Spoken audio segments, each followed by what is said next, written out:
Hello and welcome. Thanks so much for being here. I'm seeing faces that I know, new friends out there, prior colleagues, and my heart is full. Hello. So the first thing I'm going to do, because I don't know about you, but I have been spending way more time at the computer than I ever thought I would. So let's stand up. Just really quickly, we probably need to take a deep breath today. So we're going to start by closing our eyes and take 2 really deep, delicious breaths. Inhaling, exhaling, letting everything go. Inhale, exhale, let your body come to its full height, and then inhale your arms overhead. Exhale, fold forward, and let your head hang down. Shake it like you're saying yes and no. Bend your knees, soften as you roll up, head coming up last, waking up your spine. And inhale, arms overhead, press the airway, hinge over, big breath. Bend your knees and stretch your knees, send your sits bones up high, heels down into the earth. Soften your knees, roll up 1 vertebrae at a time, opening eyes if they're closed, and roll your shoulders back. And let's give some little taps. Let's wake ourselves up. Little tap, tap, tap, tap, tap, tap, tap, tap. And I know you're alone, so you can make lots of noise here. And just tapping our arms, the top of our head, the back of our head. Big breath, rise up, and we're going to sink back down to our seats. Thank you for that, for doing that with me. I feel so much better. I didn't do my yoga practice this morning, so thank you. So first, I just want to say that thank you for the introduction, Marcy. Thank you to all of you at NYSAIS for having me. I feel so honored to be here and to share with you. I am by no means an expert. It's just that our spring break is later than many schools in New York City, so we had to jump on this really, really fast. So we've been at these online classes here at Barefoot Dance Center for a couple of weeks. So I'm really here just to share with you what has been successful for us. And, but truly, I wish that we could have an open dialogue, because I'm sure that your ideas are really fabulous and I would love to hear from you as well. I also really encourage you to check out NDEO. I'm sure that many of you have been on a lot of forums there, but the resources are endless. And they also are having lots of webinars and eSeminars, which have been, you know, priceless. So right now at Barefoot Dance Center, I work with a faculty of 4 teachers and 1 guest choreographer and about 55 students. So I had to have a very quick, immediate, sudden faculty meeting where we trained everybody to use Zoom. And for those of you who haven't used it a lot, I really want to encourage you and give you a little bit of confidence around how simple it's been for us. And none of us are super technicians, but it's working out really well. So just know that you can totally do this. And that we have one faculty member who was having a really hard time with it, and I just met with him, you know, alone, and it took about a half an hour, and now he's a pro as well. So don't fret. So I've been a teacher for about 25 years. I opened Barefoot almost 17 years ago, but I also have worked in NYSAIS schools for a combination, I think, of 20 years. I was at Dalton with Randy. Hi, Randy, I see you out there. And I was also at Poly Prep for a long time, and I was also an artist in residence at Poughkeepsie Day School up here for about 10 years. So I feel for you. I feel for you. I know where you're headed. I know where you are. I've been there before, not in this capacity, and everybody's going to be great. So I want to also please welcome your ideas. That's one of the reasons the chat box is open. Feel free to share, okay? This is really truly the time where we need to support each other and share resources. If there wasn't a time before, this is really the time. Okay, so today what I'm going to do with you is that I'm going to give some of you may know all of this already, but I really want everybody to know how to do these things because they're really, really valuable as part of your lessons. I'm going to show you how to share a screen. We're going to experience breakout groups, which is incredibly useful for working on composition studies in small groups. I'm going to share a few lesson plans with you that have been successful for us here at Barefoot Dance Center. And I also will break you up into discussion groups. So that's how we'll be sharing, experiencing our breakout groups, is that I'm going to put you into breakout groups so that you can discuss some ideas, which we'll send you later. Okay, so these discussion groups will be focusing on fostering ideas that you can use in the classroom, as well as, very importantly, self-care, because I don't know about you, but I don't think I have ever been this tired in my life. Strangely, teaching live is less active in a sense than teaching online. It takes an enormous amount of energy, and part of that is just because it's new. So we're just going and thinking all the time. So that's what we're going to do today. I want to start though by giving you share a few of my own feelings about this time period. First of all, I really honestly and genuinely didn't freak out about having to go online. For me, it was a lifeline. I wanted my students, when they started to get angsty and fearful of what's going on in the world, I wanted them to know that we are going to stay connected. So I was determined to follow through with my promise to them that dance class is not ending, that their Barefoot community is not ending, that we are here, that we are together, and that we will continue to persevere. So I took this on as a creative challenge that I attacked 24/7. Was like, how are we going to do this, and how are we going to make it work? So instead of looking at it negatively, like, ugh, for me, it was like, how can we turn this into a positive? And that's what we've done. So having said that, we are artists, we're dancers, we're teachers. We are used to having to think quickly on our feet, thinking creatively. If we cannot do this, then nobody can. So I completely and totally have faith in every single one of you. And I know you can do this, I just do. Because if I can do it, you can do it.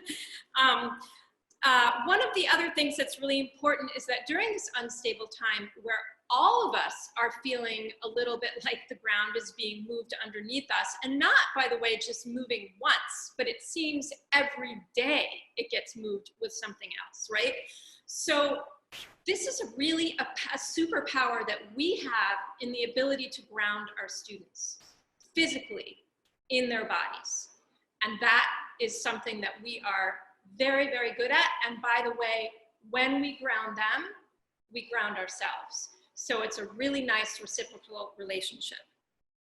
I also really believe in that saying that I use all the time, and I'm sure there's somebody famous who said it, and I have no idea who it was, but move a muscle to change a mood. So important in this day and age where we're all angsty, or we're, nervous, or whatever it is. We all know that when we move, it changes our chemistry in our bodies, and it literally makes us feel better. And that's really important to remember, because with a computer, it's very tempting to, even though dance is an academic field, and we all know that, we can go with that and think creatively and think critically, but at the same time, keep this in your students' bodies. They need to be moving. You are giving them the gift of movement. So one thing that I have learned over the last couple of weeks is that we cannot change what we cannot change. So for example, your students, our students, are working in their homes. Some of these homes are very small. Some of them share rooms with multiple siblings. They have no privacy, right? Because their families are home. A lot of them have their parents working at home. Their pets are at home. Their siblings are at home. These are things we cannot change. We have completely and totally embraced it at Barefoot Dance Center. It has become a joyful family dance party. I have sent a message home to all the families. If your younger children, older children, parents want to join in with your child, you are absolutely welcome. The only exception I have made is for the teenagers, because the teenagers, as you know, really need more than anything to have their private time. So, but other than that, for all of our young children, it is a family affair. It is a pet affair. And for those reasons, you know, because of this time period too, it's an opportunity for us to invite them into a joyful environment. And that's just crucial right now. One of the other things that I've really been thinking about is, during this time, how do we need, or how can we change our goals for what's necessary right now? And that's going to be different for each of you. It's going to be different for each of your classes and perhaps each of your students. So for some kids, they're going to need to be just focusing on the creativity aspect of things. I teach conceptually, so I actually have not had to change a whole lot of my teaching toolbox, because we work conceptually, and I'll show you in the lesson plan what I mean by that, but they can investigate things on their own at home very easily. Ideas like, you know, weight and time and energy. These are all things that they can do in their own bedrooms, which is very, very convenient. Some of them are going to need more somatic-based practices so that they can tune inward and find their breath and release their anxiety. Some of the older children actually want to continue to be challenged technically because they don't want to give up where they are at, and they want to keep moving forward. In fact, we have some kids who are going on to conservatories in the fall and for college, and they're pretty nervous about falling behind. So we want to accommodate them while at the same time kind of pulling back on making technique challenges all that be the focus. For me, the focus tends to be more about wellness. What do they need to feel good right now? Because I really want to make them feel good. So as I said, some are going to need to be grounded for consistency. In consistency, do they need to continue doing what you have been doing, or do we need to completely shift gears? And the great thing about this is that you can turn, especially to your older students, to ask them what they need. There's, you know, my first class with my oldest kids was, let's talk about how you're feeling, what you're needing, how can I support you? And that's kind of the direction that we're following right now, which is really fabulous. So one of the things that I also want to say is that when kids need something different, because they're at home, you can give them different lessons, in a sense. You can individualize what you're doing with greater ease than you can in a classroom or a studio when you have everybody there doing one activity. So that's just something to keep in mind as well.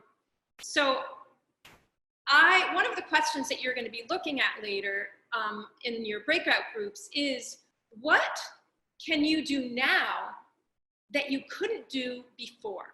So instead of like, oh, I can't do this and this and this, what is it that, how do we turn this negative into a positive, right? What can we do in the dance field, in our studios with our students that we couldn't do before. So for a couple of things really quick. One is, for example, my niece has Down syndrome and lives in Germantown, Maryland. She's too far to come to dance classes. But now she can take my dance classes, which is like a dream come true for us. And not only can she take the dance class but from being far away, but since she has Down syndrome, she can get the support she needs from my sister, her mother, because she's not in a classroom where there are no other parents here. So it really opens the doors to being more inclusive with children who have special needs, and it opens the doors for people who are perhaps far away but are looking for an activity. And it's opened doors in a lot of other ways too, but I'll end there for now. So I'm going to show you, the first thing I'm going to show you on your Zoom platform is that if you go to the bottom of your screen, it's got a little green arrow that says share screen. So I'm going to click that now so that I can share my screen with you. And this has been very useful in dance classes because you can share your screen with your students and open the door to the world of professional dance right there on the computer. And we'll talk about, I mean, I'm sure you already know, but there are so many things that you can share with them. The resources are endless. So as I share my screen with you, just so you know, I can still see some of you. So you'll have a little, if you do this with your students, you'll still have some choices for how you see the people in your class. So I love this quote, and when I changed the format of my presentation, it took away the name of the person whose quote this is. So I'm just going to tell you that it is a wonderful, wonderful woman by the name of Victoria Hunter, and it comes from a book that she wrote called Moving Sights. It's actually it's a lot of people wrote chapters about different aspects of site-specific work. So placing dance in real-world locations necessitates a relationship of coexistence between the dance practice, site, and the community with which it engages, which I just think is so perfect for what we're experiencing right now. We're bringing dance into real places and connecting to the community, our families. So let's see if I can get this to move. Okay, so I just wanted to show you, this was our first faculty meeting on Zoom, and we had such a good time doing it, and we just wanted to send out, you know, our yearning reaches for the physical presence of each other as well as our students. This is our most advanced advanced modern technique teacher teaching from home with her 4-year-old daughter, who took the whole class, and it was hilarious and wonderful. And you can see her checking in with her students on the side. This is what I mean by a family affair. We have a student with her little baby brother and her mom, and they are just thrilled having a blast dancing together. These are 2 sisters. Look at them. They're in their own home, and they still put on their pink leotard and tights every time we meet. It's just the most darling thing. And then I'm just going to share this lesson plan that has been it's just a very short little lesson plan, but I thought, why not give some concrete plans for those of you who are looking for something to do.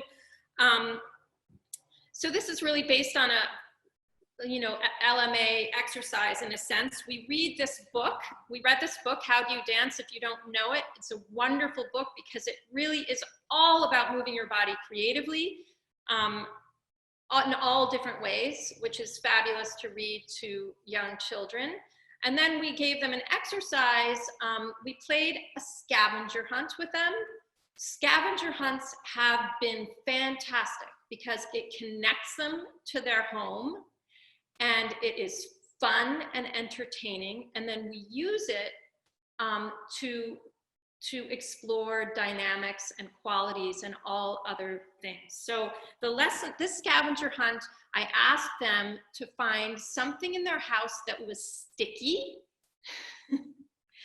something in their house that's smooth, something in their house that's heavy, and something in their house that's light. And then we explored those 4 qualities. And I had them place their items in stations so that we could dance from one station to the next, using music going on and off as the cue. And then they could create little solos based on those 4 qualities. So that was a really fun, wonderful scavenger hunt. One other thing that I'll mention, just because I'm thinking of it, and I know we're all looking for resources, is that I don't know if some of you play detective with your students, but when you have students in a circle and one person is the leader and they're all following the leader, so it's really a great lesson in working in unison without staring at the leader, because we have a detective who's trying to guess who the leader is, so we don't want them to be able to guess. I've been playing that online with my kids, and it is a hoot, I have to say.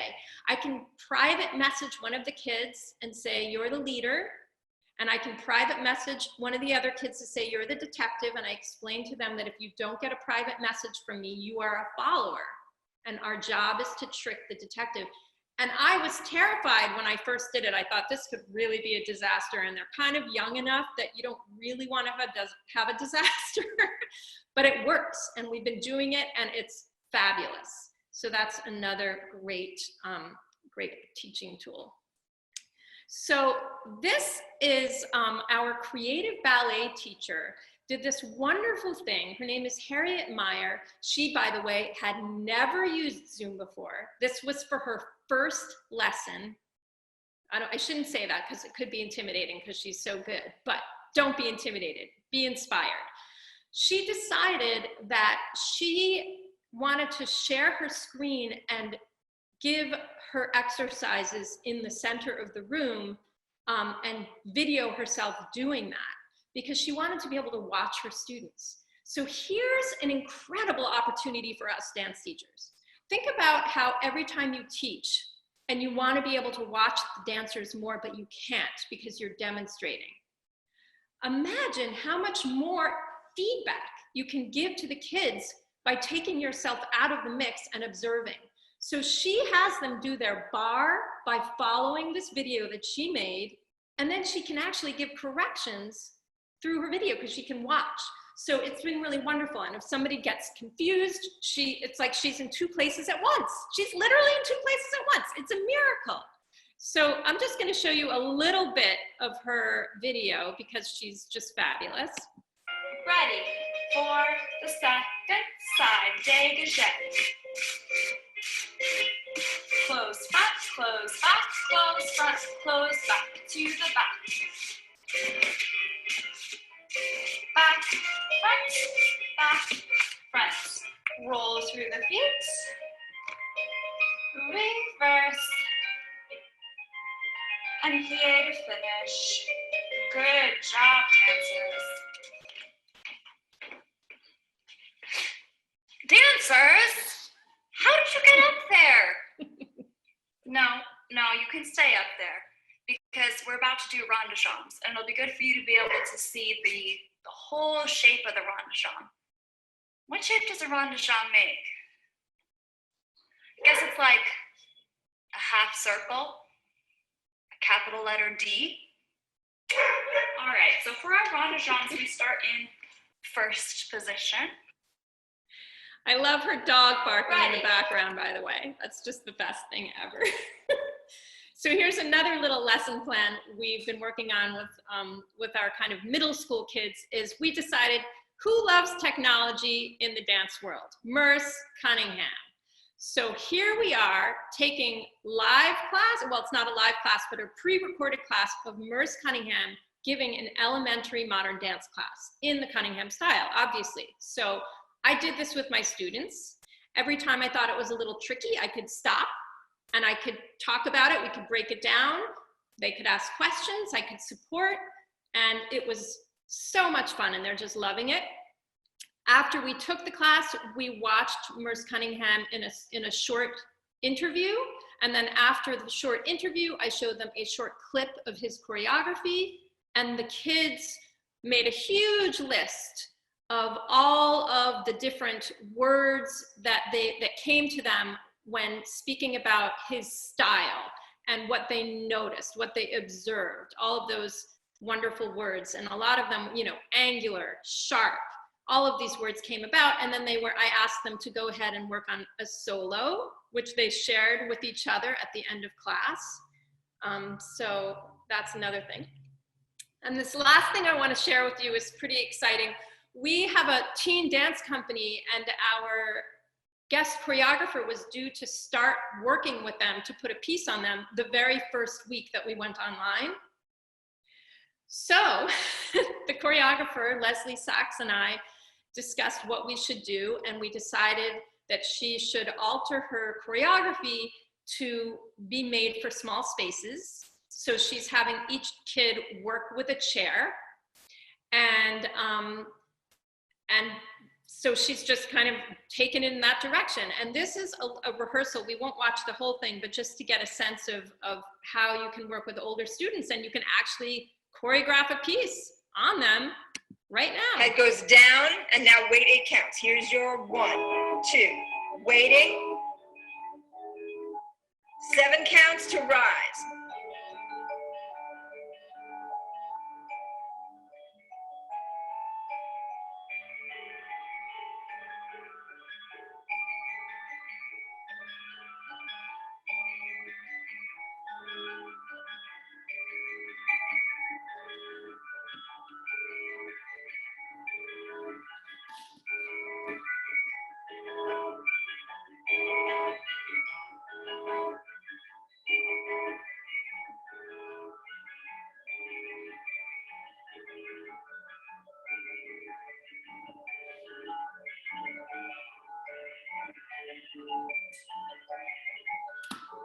I'm gonna pause everybody for a sec. 7, 8, rising 1, 2, 3. Head goes down. All right.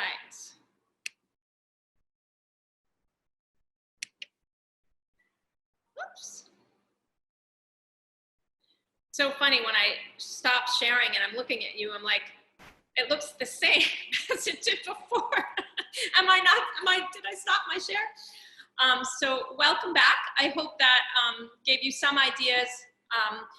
What we're actually going to do in just a moment is that we will break out into breakout groups, and you're going to get a little piece. You're going to get 3 questions to look at, which thankfully Marcy will make available to you.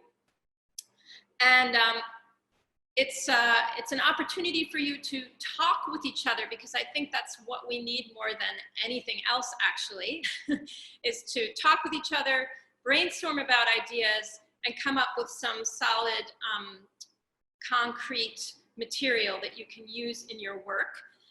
And you'll see the questions, but really one of them is to discuss that idea of what can we do now that we couldn't do before. And then also, how can you take some of these ideas and foster a lesson plan out of that? And then the third thing is, what can you do for yourselves to take care of yourselves? Because we can't forget about that. So I will say adieu, and Marcy is going to separate you, and you'll be in your breakout groups for about 10 minutes.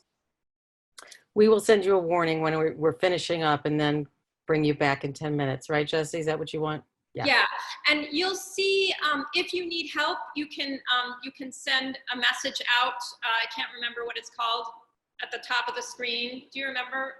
It'll be obvious. It's obvious. Obvious. Yeah. But if you get something weird happens and you need one of us to come visit you, and I might drop in too, because it's fun, and I'll show you that you can do that with your students. You can actually drop in on and kind of go and see, how are you doing? Do you need anything? Oh, well, maybe you can try it this way. So that's really great, because you're going to want to do this. It's so great to use breakout groups for creating compositions together. It's just so fun, and they love it. Can you imagine? It's like being in Harry Potter, where they like go into another place, into their own little place. So it's fabulous. And then they come back. And when we bring you back, or when Marcy brings you back, you'll see a little 60-second warning that you're going to be kicked out of your meeting and come back to the main meeting, which is here where we are now. So welcome back. I hope you had fun with your friends. I want to just say one other really important thing about something that we can do in this format that we couldn't do previously in the studio or classroom, which I find to be really magic, and that is the mute button. We get so much done in our dance classes now because we ask that all students enter muted the way you have entered muted. And when I have my little tiny munchkins chit-chatting away usually, I just get to mute them. And it's amazing.